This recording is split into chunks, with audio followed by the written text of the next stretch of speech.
Antes de começar, eu quero passar uma musiquinha muito bonita para vocês, e depois eu vou explicar por que que eu estou passando essa música, tá? Deixa eu... uma guia... Compartilhar. Porque já tive pressa e levo esse sorriso, porque já chorei demais.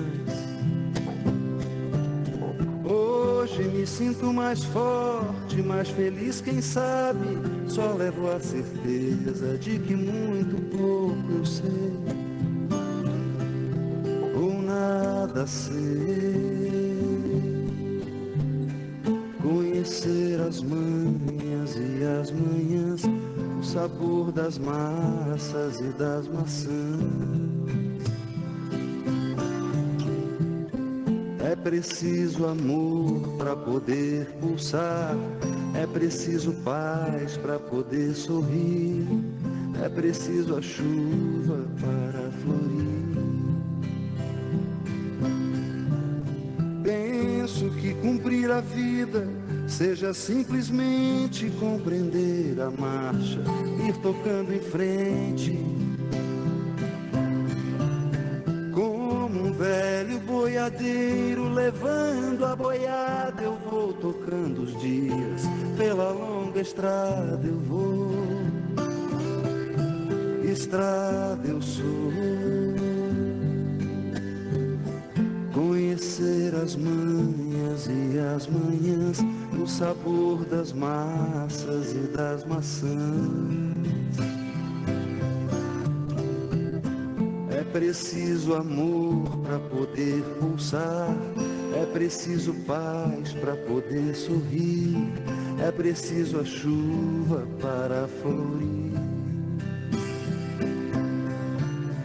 Todo mundo ama um dia, todo mundo chora, um dia a gente chega, no outro vai embora.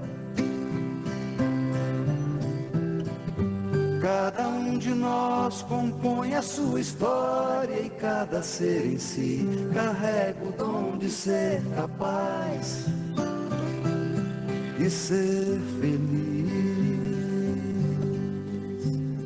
Conhecer as manhas e as manhãs, o sabor das massas e das maçãs. É preciso amor para poder pulsar, é preciso paz para poder sorrir, é preciso a chuva para florir. Ando devagar porque já tive pressa e levo esse sorriso, porque já chorei demais. Cada um de nós compõe a sua história e cada ser em si carrega o dom de ser capaz e ser feliz.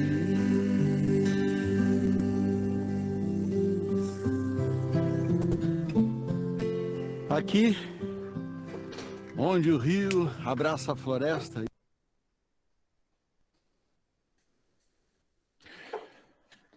Cada um carrega em si o dom de ser capaz, né?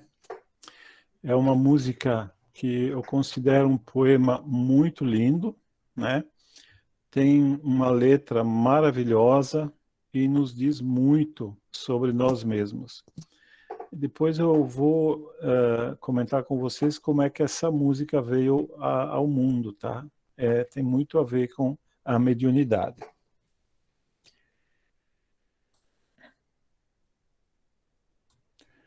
Vamos então à nossa apresentação.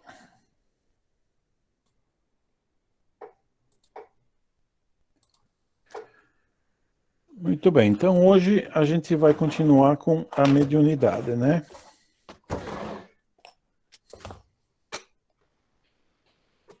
Vamos rever umas definições para deixar claro na nossa mente. A gente já viu que a mediunidade ela é muito ampla, bastante ampla, né?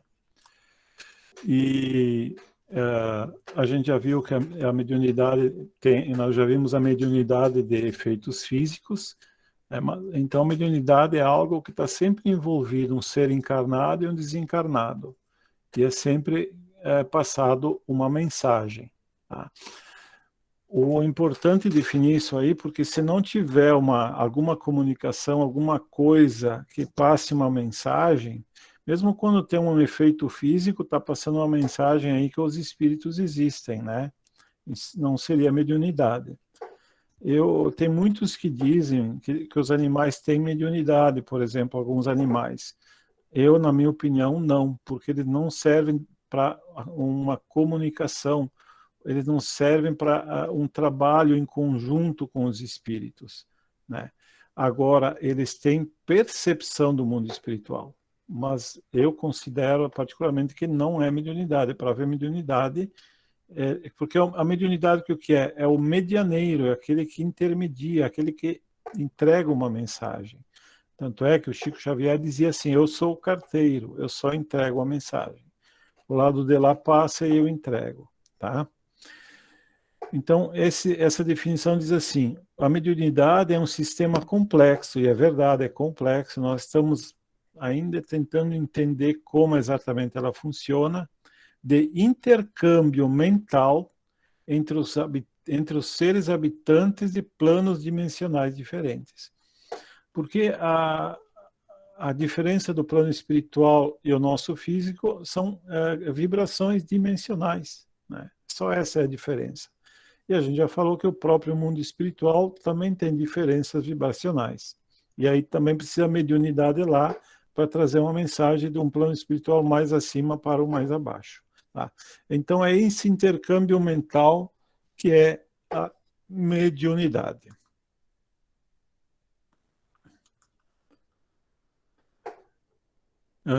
Aptidões mediúnicas. Não é possível o enquadramento rígido dos agentes mediúnicos, pois o médium pode possuir multi-aptidão mediúnica. Isso é importante porque muitas vezes a pessoa diz, porque tem muitos tipos de mediunidade. Que tipo de mediunidade tem? Tu é escrevente, psicografia, tu tem a clareaudiência, audiência, que tipo de mediunidade tem? Mas geralmente o médium tem várias mediunidades. E depois nós vamos ver que todos nós somos médiums de um jeito ou de outro, né? Mas tem sempre a multi-aptidão, normalmente. Mas, obviamente, existe uma que se sobressai, tá?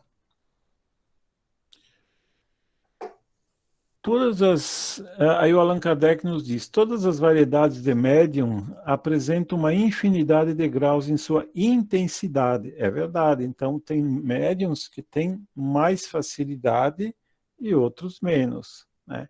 Tem uns que conseguem ser mais fidedignos, transmitir a mensagem sem colocar nada de si, ou muito pouco de si, né? A gente vai ver mais adiante que existe uma coisa chamada animismo, que é o contrário da mediunidade. A mediunidade é um intercâmbio entre seres de várias dimensões. Animismo é quando a mensagem vem da própria pessoa.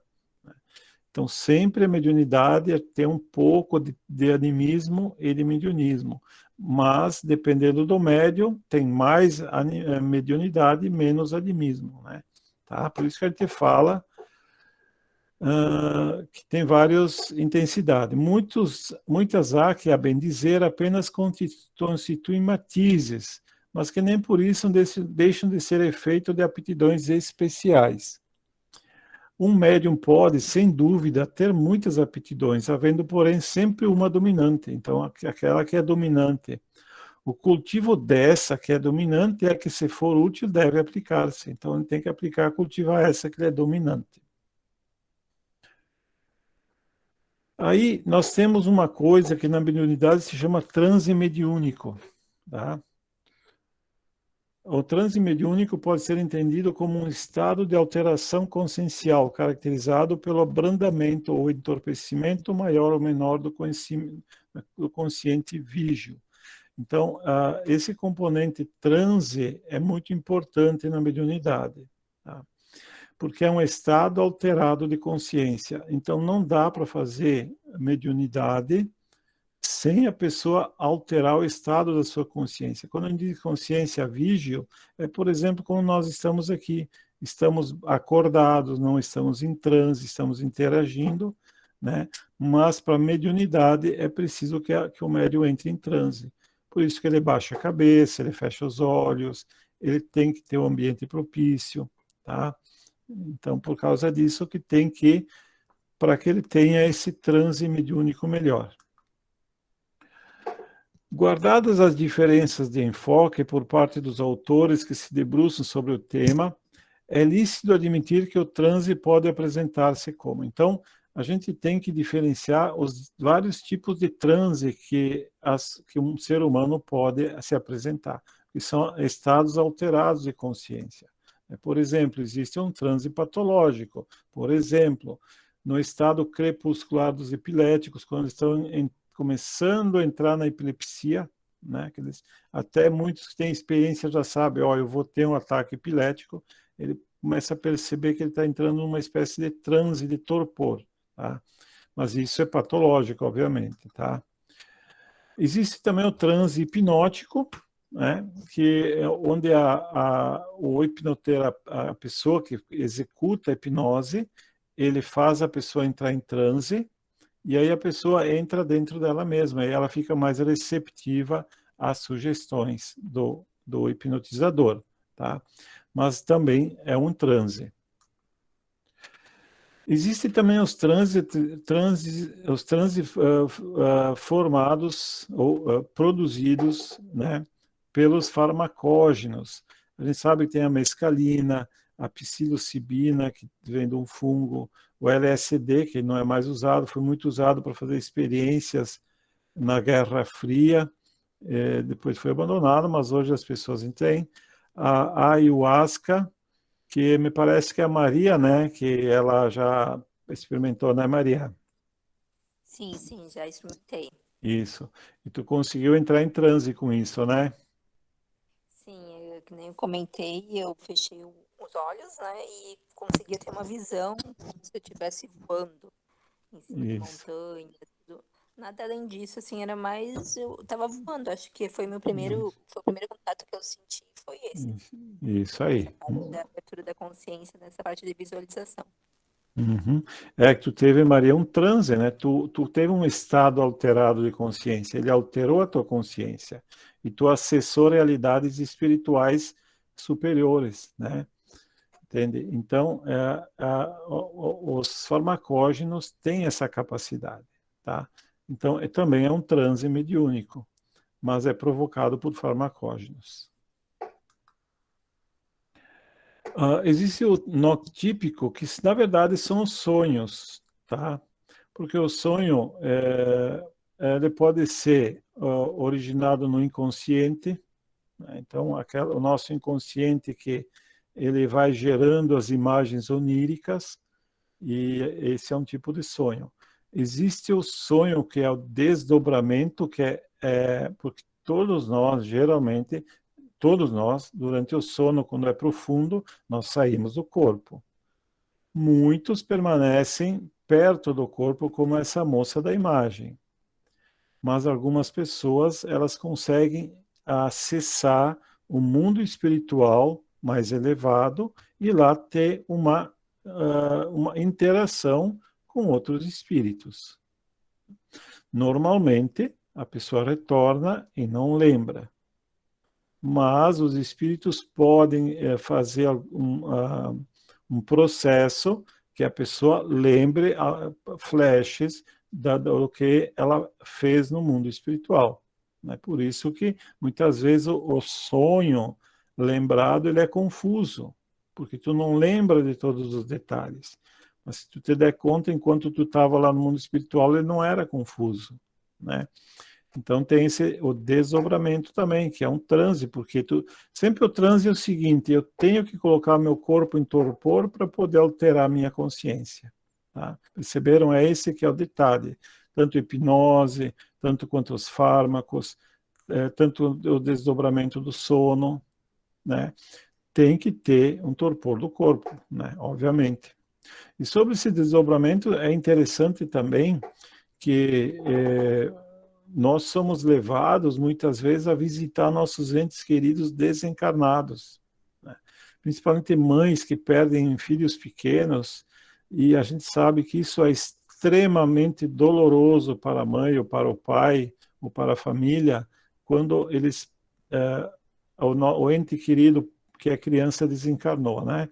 Eu não gosto de falar de perdeu, porque nós nunca perdemos. Primeiro que nós nunca possuímos, né? Tudo nos é dado por empréstimo. Nossos entes queridos, nossos filhos, são dados por acréscimo da misericórdia divina. Então nós não perdemos, mas eles podem partir. E essas mães são levadas, e elas não lembram muitas vezes que estiveram com aquela criança, mas já acordam de manhã se sentindo um pouco melhor, né? Provando que elas estiveram. Então isso é o desdobramento. E o sonambulismo, então, é quando a pessoa pode conversar com alguém, mas estando dormindo, tá? Então, isso a gente chama de sonambulismo. A gente também conhece o sonâmbulo, que é a pessoa que sai andando pela casa estando dormindo, mas também é a pessoa que pode conversar conosco estando dormindo. Então, nós estamos conversando com a alma dessa pessoa diretamente, tá? E depois a gente pode ver mais adiante que tem também o sonambulismo provocado pelo magnetismo, tá bom?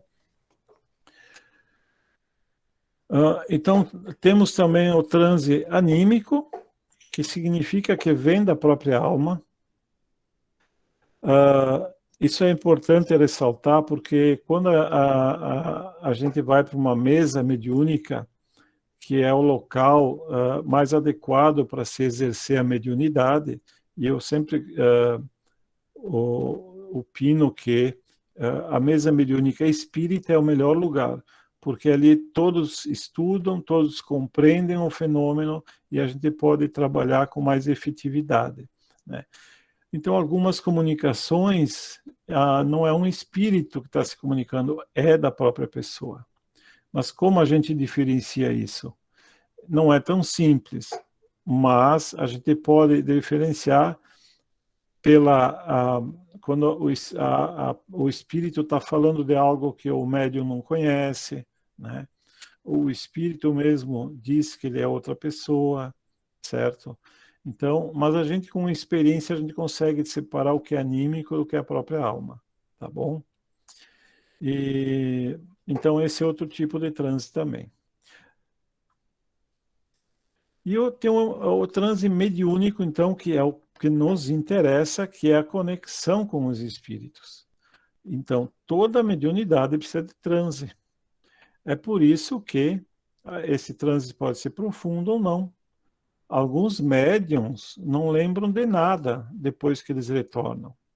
Eles perderam a consciência vígil totalmente.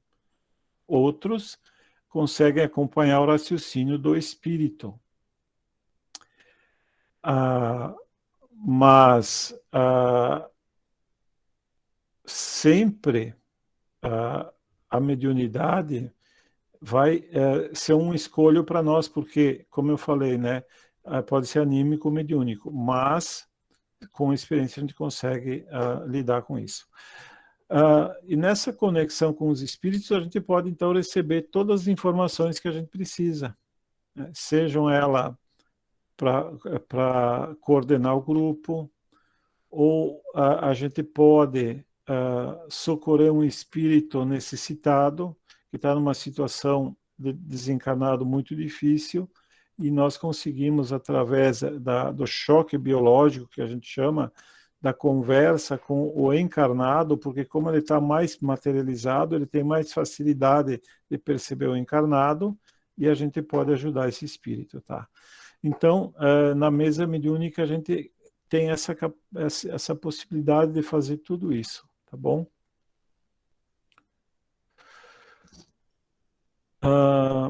A expansibilidade perispirítica responde praticamente por todos os processos mediúnicos. Está dizendo praticamente por todos, porque tem outros. Perispírito, lembram o que é? É o nosso corpo espiritual. Então, nós temos um corpo físico e temos o corpo espiritual. Quando nós desencarnarmos, nós nos desligamos do corpo físico e permanecemos no mundo espiritual somente com o perispírito, que também é chamado por André Luiz de psicossoma. Tá? O perispírito é o nome do corpo espiritual dado por Kardec. Tá bom? O perispírito tem uma característica de expansibilidade, ele se expande e pode entrar em comunhão com outro perispírito que ali acontece a comunicação mediúnica. Por isso que o espírito comunicante, ele está próximo do médium para poder, de perispírito e perispírito, poder passar a informação, tá bom? Então, é essa expansão do perispírito que corresponde aos processos mediúnicos. Porque o perispírito, embora seja um corpo que o próprio espírito considera denso, né? Ele consegue pegar nele mesmo, ele tem propriedades de expansibilidade. Então, nós temos, só para relembrar, eu não falei sobre tudo isso, mas só para vocês saberem que existem muitos tipos de mediunidade, né? Por exemplo, efeitos físicos, nós temos os curadores, que a gente viu, né? Aqueles que têm capacidade de curar, aquelas batidas que se ouvem nas casas e que nossos antepassados relatam, né? Batidas estranhas que se ouvem, são os tipológicos, os motores que podem movimentar uma mesa, movimentar alguma coisa dentro de casa, a levitação, que é como a gente viu das mesas girantes, né? As mesas levantam do chão, o próprio médium que consegue cancelar a gravidade e levantar do chão, os musicais, ouve-se músicas, né? Eu tinha uma conhecida minha que ela disse que de manhã, lá pelas tantas ela ouvia num canto da sala música, ouvia música. Ela foi olhar e não tinha nada, eu ouvia música. Então são efeitos físicos musicais. Tem as aparições, né? Então muitos relatos de pessoas que viram espíritos e que chamam-se almas penadas, que não são almas penadas, né? E claro que as pessoas temem, mas elas temem porque não conhecem. Quem conhece não teme uma aparição. Os transportes, os objetos que são transportados de um local a outro, o aporte, que é um transporte especial, onde um objeto desaparece de um lugar e aparece no outro. Com aporte também, por exemplo, pode-se trazer uma flor de um outro lugar do planeta, tá? E o pneumatógrafo é muito interessante, tu deixa uma folha branca e a escrita aparece, ela fica materializada no papel. Então são efeitos físicos, só para vocês terem uma ideia de que existem vários tipos de efeitos físicos. Mas o que nos interessa agora, que nós vamos começar a estudar, são os efeitos intelectuais, que é o que realmente nos interessa na mediunidade, tá? Por quê? Porque a mediunidade de efeitos físicos, a de cura, ela tem o objetivo de despertar a atenção do ser humano que a realidade espiritual existe. O Chico Xavier, por exemplo, trabalhou um tempo na vida dele na materialização, mas ele foi convidado por Emmanuel a deixar a materialização de lado e trabalhar nos livros. E, de fato, o que realmente muda o mundo não é a materialização dos espíritos. É importante para provar a existência? Mas o que muda o mundo é o efeito intelectual, é a mensagem que é deixada. Tá? Isso que muda o mundo. Então, os efeitos intelectuais é o que nos interessa. O que nós temos, então, assim, correndo rapidamente, e depois eu vou ver cada um deles mais detidamente. Nós temos a psicografia, os psicógrafos, então aquele médium que consegue escrever a mensagem. Os audientes, aqueles que ouvem a mensagem. Os videntes, aqueles que enxergam o mundo espiritual. Tá? Os inspirados, aqueles que recebem uma inspiração, por exemplo, como a gente falou da música, na arte, na música, ou até nos nossos trabalhos científicos, ou até nas nossas atividades profissionais. De pressentimentos, né, que a pessoa pressente que algo vai acontecer. Os proféticos, quando o médium conhece e sabe e tem uma presciência do que vai acontecer mais adiante. Os sonâmbulos, então esses que eu falei que eles perdem a consciência vígil e nós conversamos diretamente com a alma da pessoa. Os estáticos, aqueles que têm acesso a regiões muito elevadas, né? É por isso que a pessoa fica estática, né? Como aqueles santos que tem nas imagens, que ficam assim, com os olhos vidrados no alto, porque eles estão acessando regiões muito felizes. A psicopictografia, que eu acho a parte mais linda da mediunidade de efeitos intelectuais, que são aquelas pessoas que pintam quadros com o médium, incorporando pintores, né? E aqueles também que é a mesma coisa, os músicos, aqueles que conseguem compor músicas recebendo do alto, tá?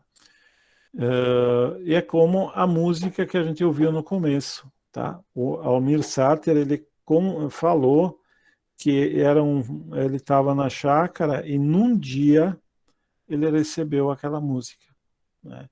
E ela veio assim como ele recebeu ela, né? E ele mesmo admite que vem do alto. E é uma música muito linda. É uma música que tem uma beleza, na minha opinião, pelo menos extraordinária, tá? E por fim nós temos a intuitiva. A intuitiva, na minha opinião, é a melhor mediunidade que existe, porque todos nós a possuímos. E essa é a que nós devemos mais aprender a lidar, porque como todos nós a possuímos, todos nós somos influenciados, recebemos orientações dos nossos mentores e podemos receber também influências negativas. E nós devemos aprender a lidar com esse tipo de mediunidade para podermos ser mais eficientes, né? Nos resguardando dos ataques e aproveitando o melhor quando os nossos mentores nos orientam a como a gente deve proceder ou até a resolver um problema que a gente tenha, eles podem nos ajudar, tá? Pela via intuitiva. Então vamos lá. Vamos começar com a vidência, tá? A vidência ou visão espiritual é a faculdade de ver além das possibilidades visuais ordinárias, tanto na dimensão espiritual como na física. Então, a vidência é aquelas pessoas que têm capacidade de enxergar um espírito, né? Ele não está materializado, é só ele que vai enxergar. Só que tem algumas nuances, né? Na vidência, temos que ter cuidado. Tem pessoas que só conseguem ver um espírito, só o espírito, mas não vê o mundo espiritual e o ambiente espiritual em si, tá? Então, é uma sutileza que tem ali na vidência. Tem pessoas que veem além do espírito, conseguem ver o mundo espiritual ao entorno, né? Então, por isso que dois videntes podem concordar com o que estou vendo, mas às vezes pode acontecer deles não concordarem plenamente, porque cada um está vendo uma dimensão diferente do mundo espiritual, tá? Então, para exemplificar para vocês o que é isso aí, o Divaldo Franco, ele conta que ele não pode dirigir porque ele vê espíritos que têm uma aparência muito parecida, igualzinho a um encarnado, e ele não sabe se é um encarnado ou não. E ele vai ficar dando voltas na rua e as pessoas não vão ver nada, né? Até eu me lembro que a gente assistiu o filme dele, e ele estava trabalhando numa repartição pública e às vezes vinha uma pessoa conversar com ele, ele ia lá conversar com a pessoa e quando ele voltava, os colegas estavam olhando para ele arregalado, com quem que ele estava conversando, né? Chegou um ponto que ele tinha um colega dele que ele confiava e o colega dele dizia, não, é uma pessoa, pode atender. Ou ele dizia, não estou vendo ninguém, então é o espírito, não precisa atender. Só para vocês terem uma ideia do que é a vidência, tá? Pode falar, Maria. Ali para concluir também, eu tenho uma amiga que aconteceu a mesma coisa com ela. Quando ela tinha uns 18, 19 anos, que ela tinha tirado a habilitação, de vez em quando ela via alguns espíritos, e uma vez ela estava dirigindo com a irmã dela e ela foi olhar para esse espírito e quase sofreu um acidente. Aí a Olha mente ali. dela se bloqueou e até hoje ela não conseguiu desbloquear de volta a mentalidade dela. Olha só, tu vê, né? É isso aí, Maria. Então, ó, já exemplificou. E tem muitas pessoas que têm esse problema, tá? E eu digo que é problema, tá? Porque a vidência tem que ser controlada. Eu tenho que escolher o momento que eu vou ver o espírito. Teria que ser, pelo menos, né? E como a Maria falou aí, a gente falou de Divaldo, ela pode atrapalhar a vida da pessoa, né? E atrapalha mesmo. Agora, os videntes são necessários para trazer também informações do mundo espiritual, tá bom? Obrigado, Maria, aí pela ajuda. O fenômeno da vidência liga-se a uma das importantes propriedades do perispírito, que é a expansibilidade, o qual faculta a ampliação do campo da sensibilidade do agente. Por exemplo, eu não tenho vidência, porque eu não tenho essa expansão natural do perispírito para poder enxergar o mundo espiritual, tá? E essa expansão, que eu já falei, do perispírito está muito ligado à mediunidade. Tanto é que os médiums, eles relatam, enquanto estão na mesa mediúnica, eles sentem como se estivessem se agigantando, como se estivessem aumentando. Por quê? Porque essa expansão, como eles estão em transe, eles estão mais sentindo o lado espiritual, né? Então, nesse transe, eles sentem como se estivessem se agigantando, tá? Devido a essa expansão perispirítica, é que não só videntes percebem as imagens de olhos vendados ou através de objetos opacos, como as próprias pessoas cegas possuem a visão espiritual. Vamos lá, isso aqui é importante. Já foram feitas experiências com pessoas cegas e que conseguem enxergar o mundo espiritual. Eu conheci o Rogério Trúculo, ele era cego, ele sofreu um acidente desde jovem, ele era cego, mas ele relatava com riquezas o mundo espiritual, né? Ele tinha essa evidência, tá? E já foram feitas pessoas que são um mistério para a ciência, pessoas com olhos vendados e muito bem vendados, eles conseguem, mesmo assim, enxergar e dizer o que tem na frente deles, ler um livro, né? E pessoas que conseguem ver através de objetos opacos, porque é por causa da vidência, ele consegue ver o mundo espiritual.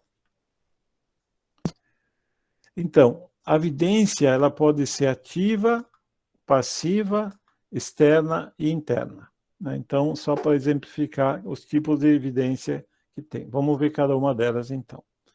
A vidência ativa é aquela em que o sujeito se desprende perispiriticamente, capta ativamente as imagens do mundo espiritual e do mundo físico que se encontra fora do alcance dos sentidos físicos, né? Então, ele consegue captar, pelo desprendimento do perispírito, o que está no mundo espiritual. E a passiva é o tipo de fenômeno que o sujeito é semi-desprendido ou desprendido perispiritualmente e recebe imagens que lhes são mentalmente transmitidas pelos espíritos. Então vamos diferenciar as duas.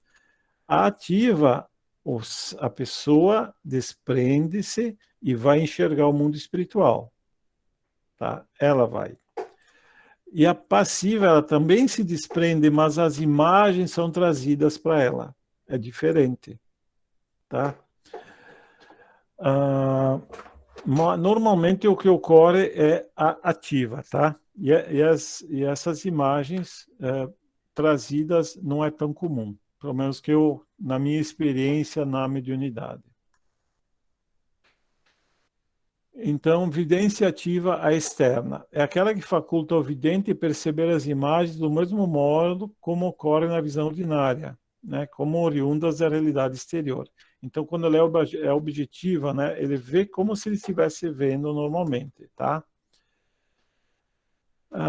E a subjetiva é diferente, é aquela que as imagens parecem formar-se na mente do vidente, internamente, como em sucessão semelhante ao que ocorre num filme. Não é incomum nesse tipo de evidência que a imaginação contamine a percepção, daí a necessidade de atenção e vigilância. Então vamos lá, vamos rever de novo. A ativa é a pessoa ver como se estivesse olhando o mundo físico, ela vai enxergar o mundo espiritual. O espírito se expande e ela consegue perceber o mundo espiritual. Né? E a interna, a imagem se forma dentro do cérebro da pessoa. Tá? E isso é muito interessante também na audiência, que a gente vai ver mais adiante. Tem pessoas que ouvem um espírito como se estivesse ouvindo uma voz. E tem pessoas que ouvem um espírito se formando dentro do cérebro. Tá? São peculiaridades diferentes. Tá? Então, são dois tipos. Normalmente, o que mais ocorre é a externa. Tá? Tem outro tipo de evidência muito interessante, que é a evidência autoscópica. É um tipo muito raro e peculiar de evidência que faculta a percepção por parte do vidente, né, dos seus próprios órgãos internos. Então, é uma evidência bem interessante. A pessoa enxerga os seus próprios órgãos, né, que a gente chama de autoscópica. Só para ilustrar para vocês, Ernesto Bosano, que é um pesquisador espírita italiano, né, que viveu até 1943, ele era um pesquisador e trazia muita coisa para a pesquisa. Né? Ernesto Bosano, então, refere-se a uma médium norte-americana, Maria Reines, célebre por sua evidência. Aí, em um de seus depoimentos, relata a médium. Só para vocês terem uma ideia do que é a evidência autoscópica. O que a médium diz? Quando me ordenam que veja, percebo o interior do meu estômago e nele nitidamente a úlcera que me atormenta, sob a forma de sangrenta mancha vermelha.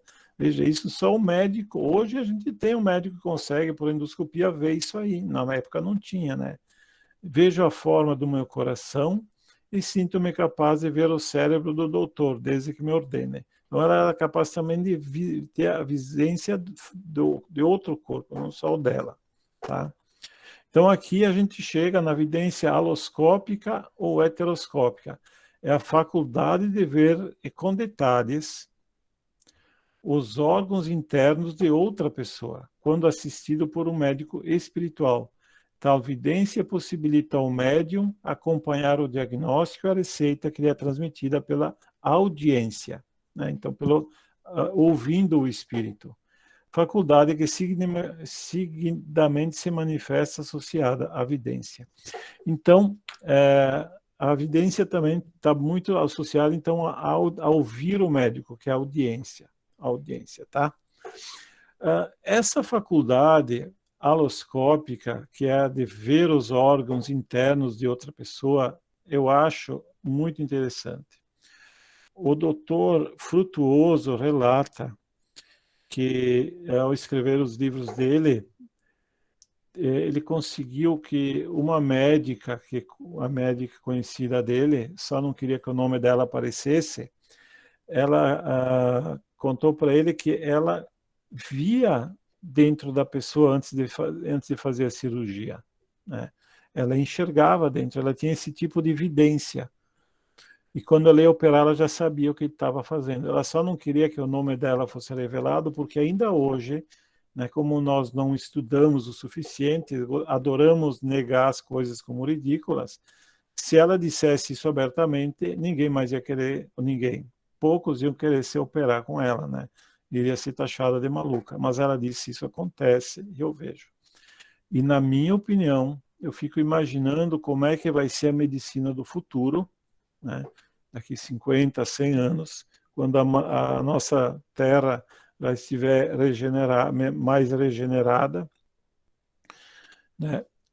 Os médicos já virão preparados no mundo espiritual para enxergar o interior do corpo. Algumas pessoas no mundo, poucas, raríssimas, têm essa capacidade, esse dom, mas no futuro muitos terão, né? E aí nós não vamos mais precisar de aparelhos de ressonância, de imagens que a gente está vendo na medicina atual, né? Tu vai no consultório, o médico vai enxergar e ele vai passar um tratamento magnético para que teu corpo recupere a saúde, né? Porque esse é o grande objetivo. O nosso corpo tem uma capacidade imensa de recuperar a saúde, né? Todas as terapias holísticas chegaram a essa conclusão. Só temos que ajudar o corpo do paciente a retomar a saúde. Então, o médico do futuro, na minha opinião, ele vai ter essa capacidade, vai trabalhar com o médico espiritual, vai enxergar dentro e vai fazer o tratamento magnético para a pessoa atingir a cura, tá? Como a gente viu nas curas espirituais.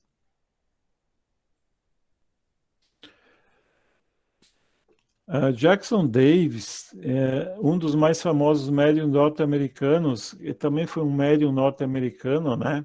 E foi chamado também o Kardec americano. Ele, olha só, ele com a vidência dele, ele conseguiu acompanhar um caso de desencarnação, né? Pela vidência. Eu vou narrar para vocês porque eu achei muito interessante. Então ele diz assim, o Jackson Davis: coloquei-me de modo a não ser visto ou interrompido nas minhas observações psíquicas. Eu pus-me a estudar os misteriosos processos da morte. Vi que a organização física não podia mais bastar às necessidades do princípio intelectual. Diversos órgãos internos pareciam, porém, resistir à partida da alma. O sistema muscular procurava reter as forças motrizes. O sistema vascular rebatia para reter o princípio vital. O sistema nervoso lutava quanto podia para impedir o aniquilamento dos sentidos físicos. E o sistema cerebral procurava reter o princípio intelectual. O corpo e a alma, como dois cônjuges, resistiam à separação absoluta um do outro. Esses conflitos internos pareciam, a princípio, produzir sensações penosas e perturbadoras. Foi com satisfação que percebi que tais manifestações físicas indicavam não a dor ou sofrimento, porém apenas a separação da alma e do organismo. Achei interessante ele trazer isso, porque ele está relatando pela vidência algo que é muito interessante a nós, porque todos nós nos perguntamos como é que vai ser a nossa morte, né? E a gente sabe que vai ser tranquila. O que não é tranquilo é a consciência pesada. Mas quando chegar a hora, vai ser tranquilo, né? Mas o corpo, ele tem uma função de reter a alma, porque senão a gente desencarnava com qualquer coisa. Desencarnava até com um susto. O corpo, ele tem uma força para reter a alma. Mas ele perde a sua capacidade com o tempo e chega um momento que ele não tem mais como reter a alma e a alma parte livre, tá? Então, aqui está um relato de uma vidência demonstrando uma desencarnação. Agora eu vou passar para vocês uma vidente que eu acho espetacular, que é a Barbara Ann Brennan. Hoje ela está com 83 anos, ela é uma física, né, uma cientista. Eu comprei os 3 livros dela que eu tenho, que são esses que a gente está vendo aí. E o primeiro e mais famoso é Mãos de Luz. A Bárbara, ela, de repente, ela começou a ver algo em torno das pessoas, em torno das árvores, em torno dos animais, né? que depois ela ficou sabendo que é a aura, né? E ela começou a se aperfeiçoar a sua visão psíquica, a sua vidência, para enxergar a alma com muito mais detalhes. Porque todos nós, a nossa aura, ela tem camadas cada vez mais sutis. E muitas vezes um vidente consegue ver só a camada externa desse campo de energia que temos em torno de nós, né? E ela foi se aperfeiçoando para ver as outras camadas energéticas do corpo, inclusive detectando doenças antes que ela aparecesse no corpo físico. Olha que curioso isso, porque a gente sabe que muitas doenças primeiro aparecem no corpo astral e depois, aos poucos, ela vai se instalando no corpo físico. E ela conseguia perceber locais da aura que tinham sinais que ia acontecer a doença antes dela se manifestar no corpo físico, né? E já tomava providências energéticas para que aquela doença nem sequer se manifestasse, tá? A aura é um campo de energia que todos nós possuímos. Geralmente tem 50 centímetros, 1 metro em torno de nós, não muito mais que isso, mas ela está relacionada, o tamanho da aura, à grandeza da alma, à evolução espiritual da alma que está encarnada, o espírito está encarnado. Dizem que fizeram estudos da aura do Chico, eu não sei como fizeram, do Chico Xavier, e a aura dele tinha 10 metros além do corpo físico dele, né? Eu acredito que é bem possível, porque tem uma característica bem curiosa. Quem tinha sensibilidade e se aproximava do Chico, quando entra nesse campo de aura, já começava a se emocionar.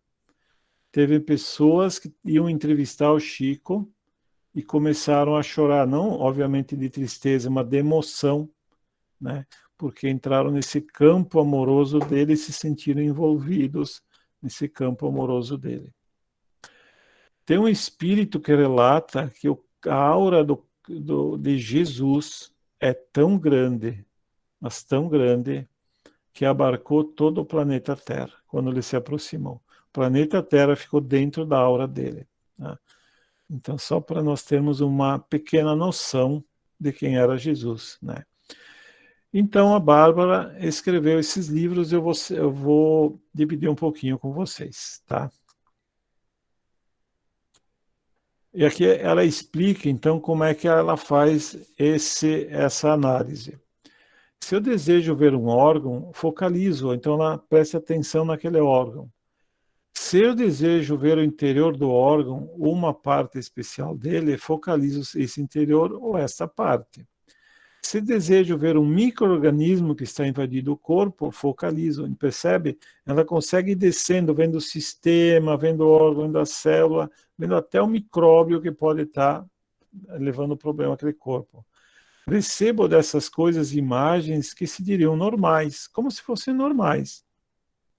Um fígado bom e saudável, por exemplo, tem uma coloração vermelho escura, exatamente igual à que se apresenta na visão normal. Veja o detalhe que ela consegue enxergar do órgão, né? Por exemplo, ela vai olhar o fígado do paciente, é como se a pele, todo o que tem por cima do fígado desaparecesse e ela enxerga o órgão como ele é, né? O fígado ictérico terá uma coloração enfermiça, marrom amarelada, tipo de um alcoólatra ou alguém que tem uma doença. O fígado de uma pessoa submetida à quimioterapia geralmente se apresenta marrom esverdeado.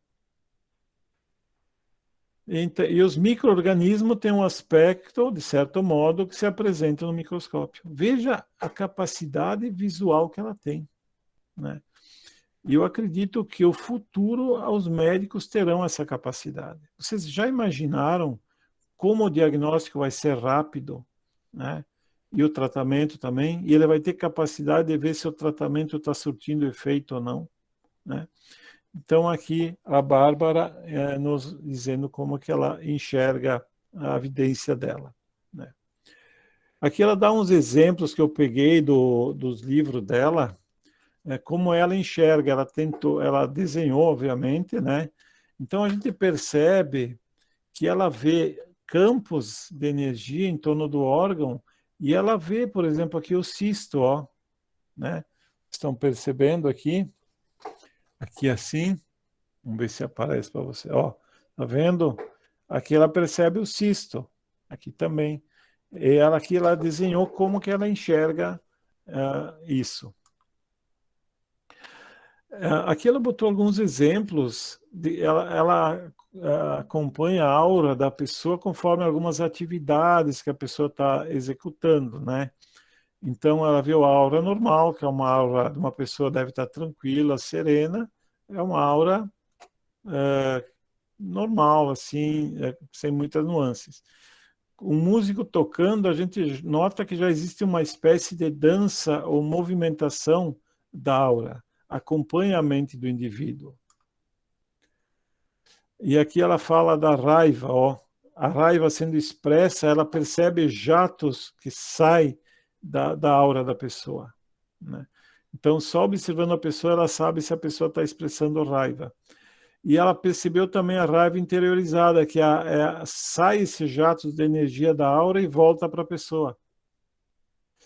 Isso é um dos motivos porque a raiva faz mal para nós, né?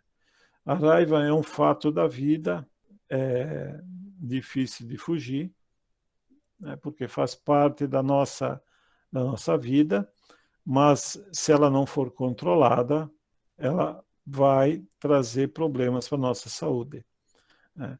A raiva está muito ligada à nossa sobrevivência, porque nós ficamos com raiva quando há uma ameaça à nossa vida, né? É para isso que um animal fica com raiva quando está ameaçado, né? Ou, por exemplo, quando tu vê um cão, um cachorro que vai tirar a comida do outro, ele expressa a sua raiva, porque a sobrevivência depende da sua comida. E como nós temos um lado animal também, nós sentimos raiva. Mas nós temos que aprender a trabalhar, expressar ela para que ela não nos prejudique. Porque veja como aqui ela está demonstrando, né? A raiva, ela está retornando para a pessoa.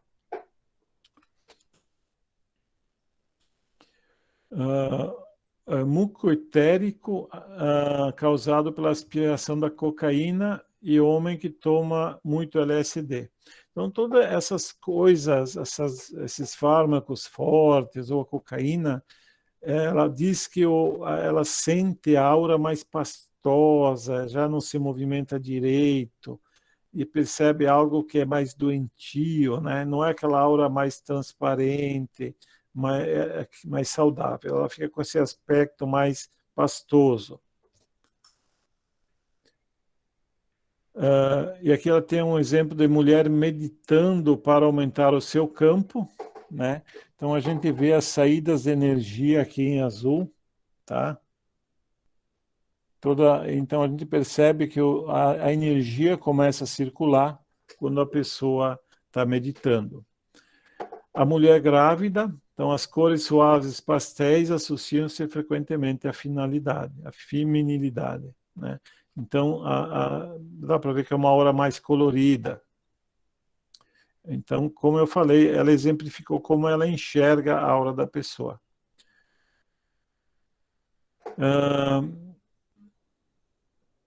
Então, temos deixa eu ver, a psicoscópica, tá? É a aptidão psíquica para perceber em suas múltiplas variações as emanações psicofísicas que formam a aura de um indivíduo. Inclui-se assim entre as percepções psicoscópicas, por exemplo, a visão de aura do perispírito correspondente a membros amputados. Então, como eu falei agora, eu vou falar um pouco do que ela via. Ela conseguia ver camadas da aura, né?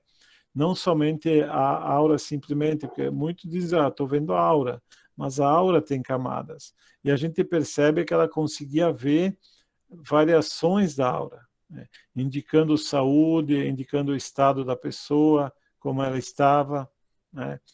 Outra coisa que ela enxergava muito, nós temos no nosso corpo são vórtices de energia, são 7, que nós chamamos de chakras, né? Que é corroborado por muitas comunicações mediúnicas. E ela conseguia perceber, aqui tem um exemplo, ó, um chakra, por exemplo, desfigurado. Porque o chakra saudável, ela explica que ele gira, né, desimpedido. Mas quando o chakra não gira, significa que a aura da pessoa não está funcionando bem, tá? Então, isso é uma capacidade que tem esse tipo de visão, de evidência, perdão. Como eu falei, eu li ali antecipado, que o vidente consegue, inclusive, ver a parte, a aura da parte do membro que foi amputado. Por exemplo, teve alguém que teve uma perna amputada, e o vidente enxerga a aura dessa parte que falta, né? Demonstrando que o corpo espiritual sempre está completo, tá? Então, tu amputa uma perna, mas tu não amputa a contraparte espiritual. Aqui um detalhe. Tem alguns desencarnados que, por exemplo, foram amputados de uma perna e se apresentam no mundo espiritual amputados. Mas não é porque eles estão amputados no mundo espiritual. É porque a mente deles se condicionou de que eles não têm a perna. E lá eles criam essa realidade. E lá no mundo espiritual, aos poucos, ele é convencido que sua perna existe e a sua perna vai voltar a existir lá no mundo espiritual, demonstrando que é uma fase enquanto o espírito não aprender a dominar os seus pensamentos, tá? Então, na evidência é possível ver a parte do órgão que está faltando, tá? Aqui tem uma outra evidência muito interessante que é chamada psicométrica.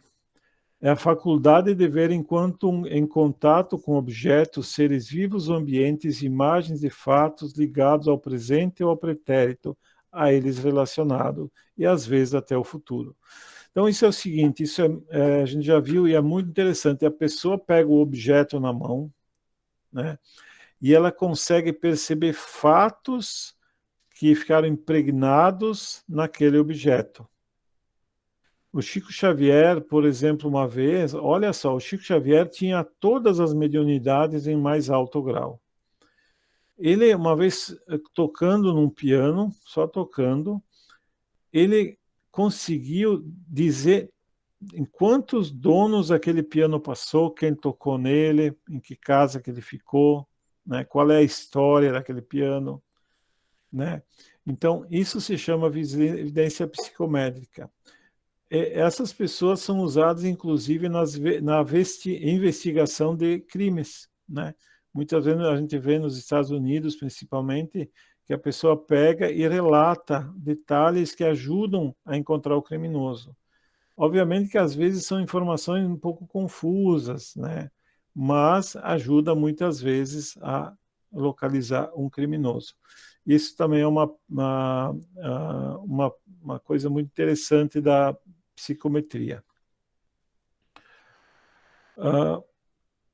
Olha só, Edgar Armond, que é um pesquisador espírita, nos informa que o célebre romance Os Últimos Dias de Pompeia, que é um romance escrito por um Bulwer Lytton, né?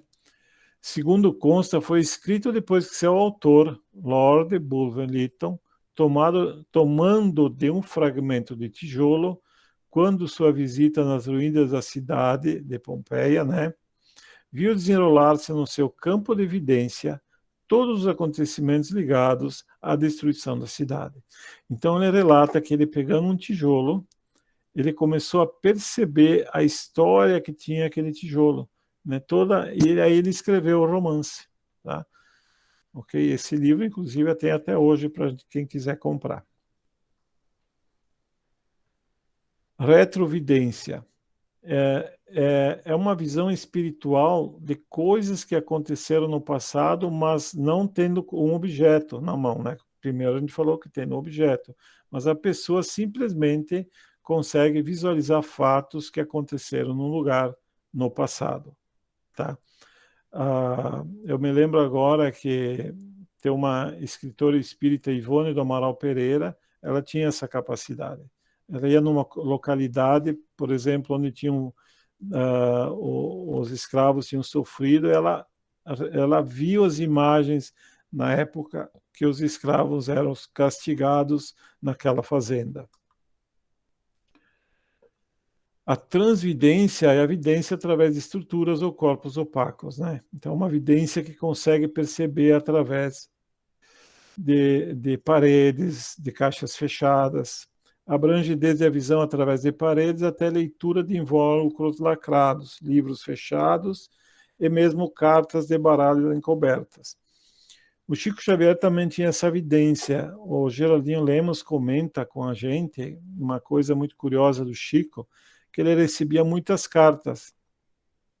Aí ele conta que o Chico pegava a carta na mão, botava a mão em cima, aí ele dizia, coitadinha dessa pessoa, está passando por tal dificuldade, né? Ele conseguia ler a carta sem abrir, tá? Por causa desse tipo de evidência.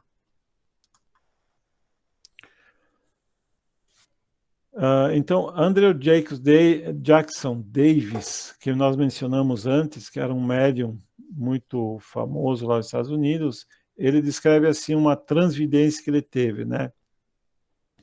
O meu horizonte visual começou a alargar-se, em seguida podia ver perfeitamente e distinguir as paredes da casa. A princípio pareciam-me muito escuras e opacas, né? Em seguida, porém, tornaram-se mais claras e finalmente transparentes. Então, elas estavam opacas e depois foram se tornando claras e ficaram transparentes. Pouco depois eu vi as paredes dos aposentos próximos, que por sua vez se desfaziam como névoa, diante da minha penetrante vista. Agora podia ver a mobília e as pessoas na casa vizinha, com a mesma facilidade com que via as que se achavam no mesmo aposento que eu.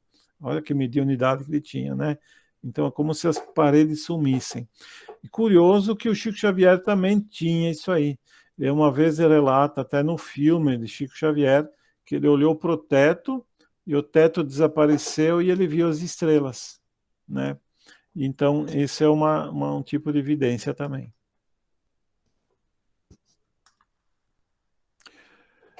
Clarividência é a visão do futuro. É um fenômeno que, embora muito conhecido, apresenta-se ainda como de difícil explicação, envolvendo inclusive questões tão graves como o determinismo e o livre-arbítrio. Aqui dá um encontro só para falar sobre isso, porque são certas reflexões. Tem pessoas que têm capacidade de ver o futuro, tem uma vidência do futuro. Aqui, de novo, o Chico Xavier tinha essa capacidade. O Geraldinho conta uma história que aconteceu com ele, que ele queria viajar, e o Chico viajar durante a noite, né? E o Chico pediu que ele não viajasse, que ficasse lá com ele e partisse de manhã, mas ele quis, mesmo assim, ir. Então o Chico disse assim, olha, tu vai, mas em tal lugar, tu vai encontrar uma pessoa que é um policial que vai te mandar parar. Mas tu não para, porque não é um policial, é um criminoso disfarçado de policial. Tu continua, não para. E o Geraldinho conta que, de fato, naquele lugar, um policial mandou ele parar, ele diminuiu a velocidade e depois arrancou e foi embora, né? Então ele diz, olha só, o Chico previu, ele viu a distância e previu o que ia acontecer. E o Chico Xavier tem muitos desses exemplos, tá? De clarividência. Por que se fala que tem questões graves com o determinismo e o livre-arbítrio? Porque a gente diz assim, será que tudo está determinado na minha vida? Então, se alguém prevê que amanhã eu vou sofrer um acidente, significa que está determinado que eu vou sofrer um acidente, né? Então, eu não tenho livre-arbítrio de não me acidentar? Mas isso eu vou resumir praticamente como eu considero. O que acontece? A clarividência prevê a tendência de uma coisa acontecer. Mas se eu sou avisado, eu posso mudar. então ela não vai acontecer, né? Então, sempre a clarividência está ligada a um aviso que pode acontecer ou não, depende da gente, tá? Mas isso tem que desenvolver melhor esse assunto. Aqui vou dar um exemplo para vocês de clarividência. Eurípides Barçanufo, que foi um grande espírita, previra com muita antecedência a Primeira Guerra Mundial, iniciada em agosto de 1914, e em meados de outubro de 1918, estando no interior de Minas Gerais, ficou sabendo o que então nenhum chefe de nação suspeitava sequer, o fim da guerra, né? Então, ele previu ao início e previu o fim da guerra. Então, olha só como o fato se deu. Estava o médium a ministrar uma aula, quando de súbito entrou em transe sonambúlico, quer dizer, ele como que adormeceu, e viu o Palácio de Versalhes lá na Europa, na célebre Sala dos Espelhos, em França, o Tratado de Paz com a assinatura dos líderes políticos. Ao abrir os olhos, Eurípides Barçanufo relatou aos alunos emocionados o que vira. Graças a Deus, em breve o mundo estará em paz. Aguardemos. 8 meses depois, em 28 de junho de 1919, o Tratado de Paz foi assinado, exatamente na Sala dos Espelhos, no Palácio de Versalhes. Então veja que evidência, né, que ele tinha, né, de conseguir ver o futuro com essa nitidez, tá bom? Muito bem, então a gente viu a evidência, que é um fato muito rico e é um tipo de mediunidade. Agora eu gostaria de falar com uma mediunidade intuitiva, que é muito interessante para nós. Por quê? Porque todos nós temos mediunidade, todos, né? Só que a gente diz assim no Espiritismo, mediunidade ostensiva não todos têm. A pessoa tem que estar preparada no mundo espiritual para ter essa mediunidade ostensiva, tá? Mas todos nós somos médiums porque todos nós recebemos intuição. E isso é muito importante para nos... Não que o nosso mentor, né? Porque normalmente quem nos inspira, que nos passa essa intuição, nosso mentor, vai resolver os problemas por nós. Mas ele nos ajuda a resolver problemas difíceis, muitas vezes, né? Por exemplo, eu estou plenamente consciente. O meu trabalho profissional, às vezes, exigem que eu tenha a capacidade de criar soluções. E, às vezes, eu não sei qual é o caminho que devo tomar. Mas aí eu sinto a intuição do caminho e dá certo. Essa intuição, normalmente, é o meu mentor que está ali por algum motivo me ajudando para conseguir executar aquela minha tarefa. E assim para todo mundo, né? Por exemplo, um professor em sala de aula, ele vai ter um mentor no lado, o intuindo ao que dizer para poder ajudar os alunos da melhor maneira possível. Um médico, quando está lá na consulta, ele vai ter um mentor no lado dele, ajudando que ele consiga fazer o diagnóstico para ajudar aquele paciente.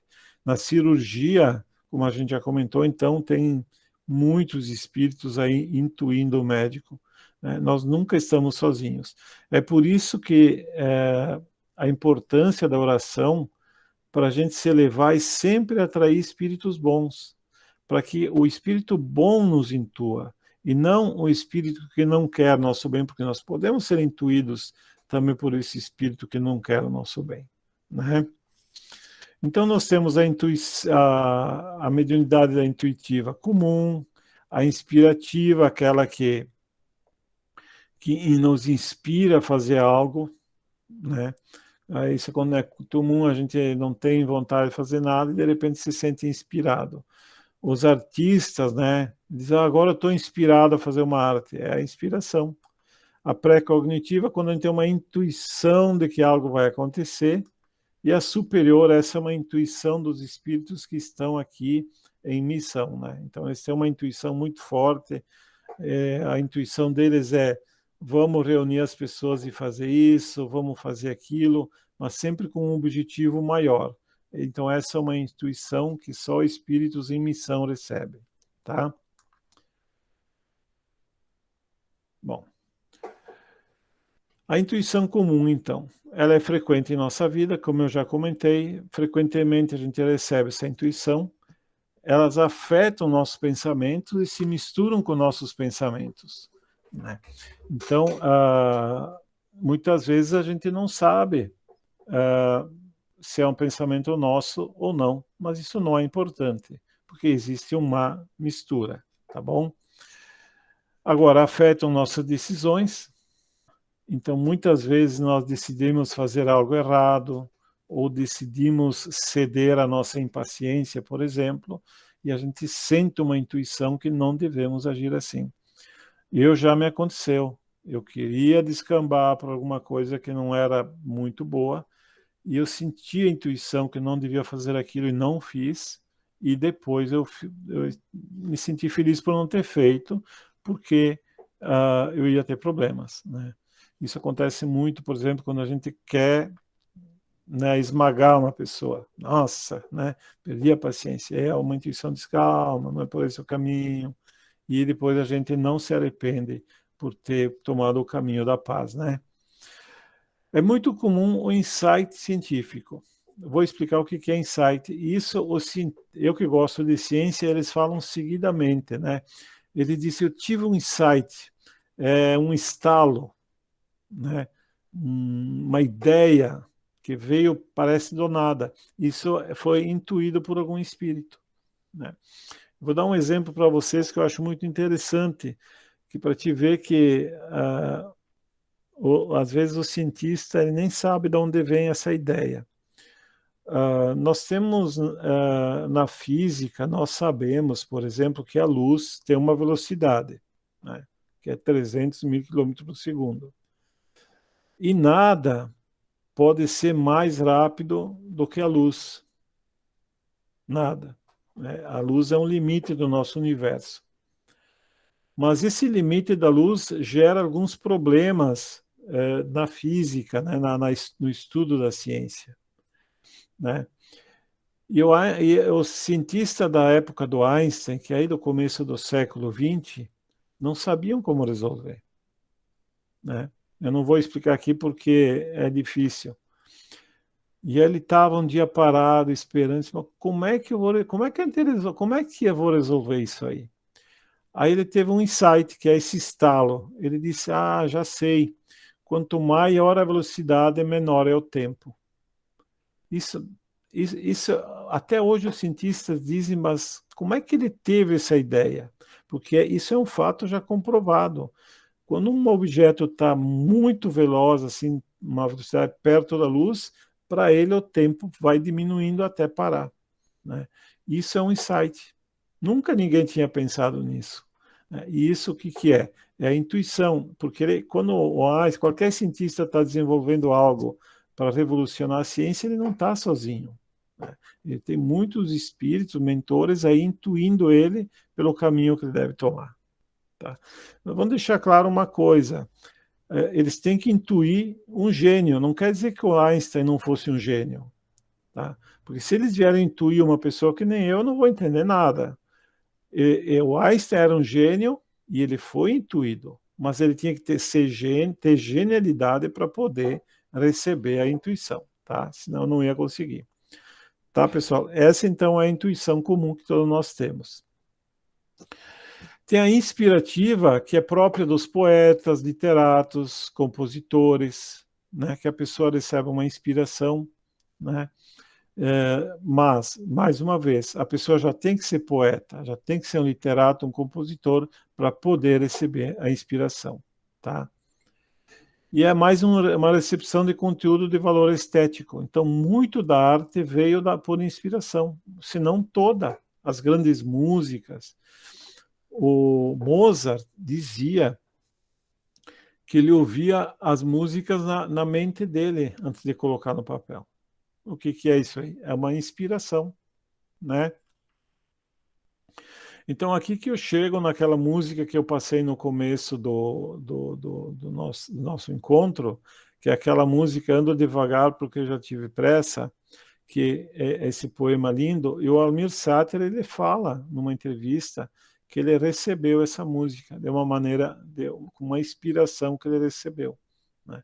Provando que essa intuição inspirativa existe e traz realmente coisas belíssimas ao nosso mundo. E a pré-cognitiva, que é diferente do pressentimento, que é um fato iminente sem detalhes que possa caracterizá-lo com precisão. Então, a gente pode ter essas intuições assim, de que algo vai acontecer, né? As pessoas dizem, tinha um pressentimento, né? Só que o pressentimento é assim, sem detalhes, né? Mas a intuição pré-cognitiva, a pessoa já tem mais detalhes. Ela diz, tal coisa lá vai acontecer assim como eu imagino. E isso tem intrigado a humanidade, como é que isso funciona, tá? Só para ter um exemplo dessa pré-cognitiva, né, de prever o futuro, já na Renascença, por exemplo, Roger Bacon, filósofo inglês,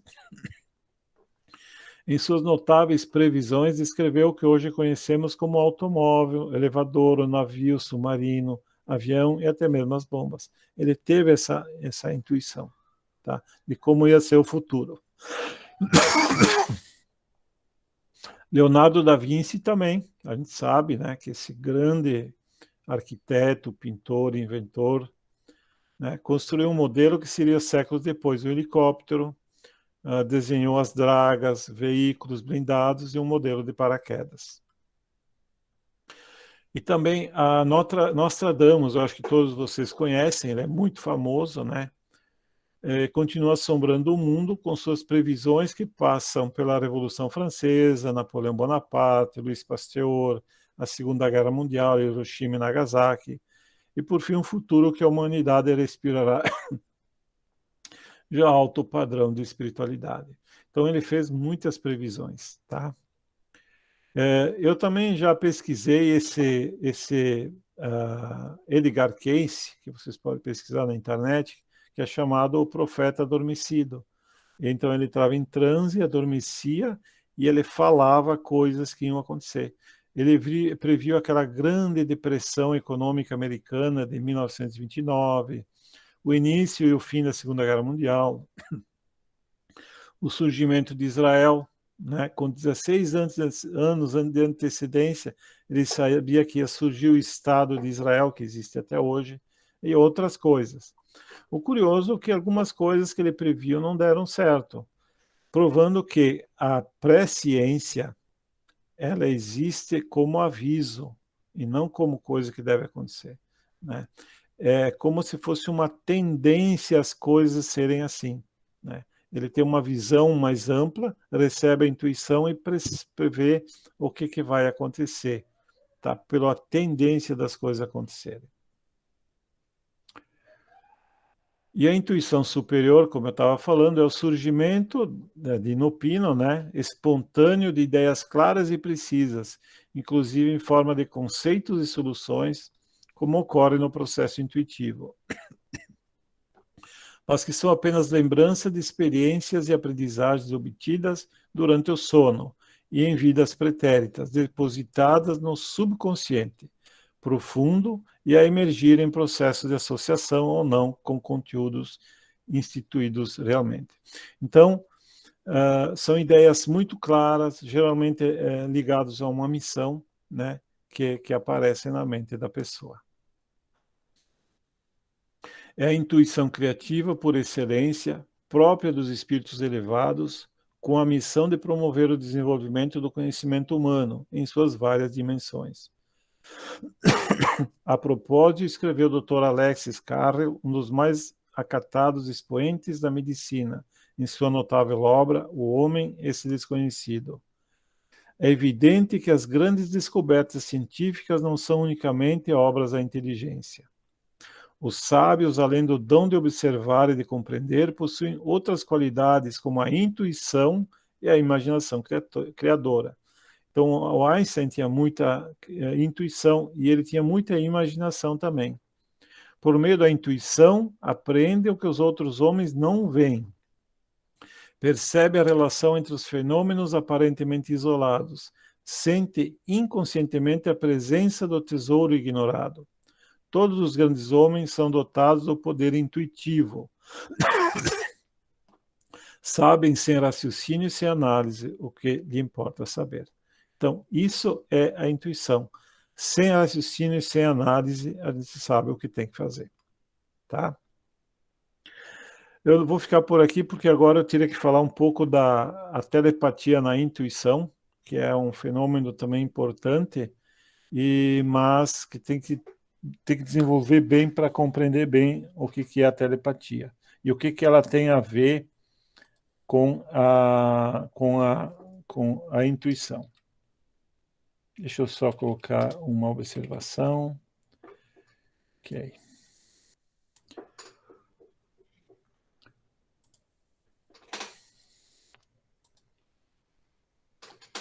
Muito bem, pessoal. Então é isso que a gente tinha para hoje, tá?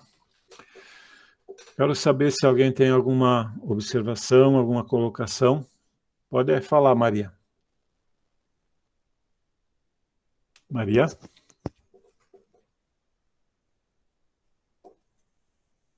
Maria, quer falar alguma coisa? Ah, sim, estava falando e estava com o áudio desligado.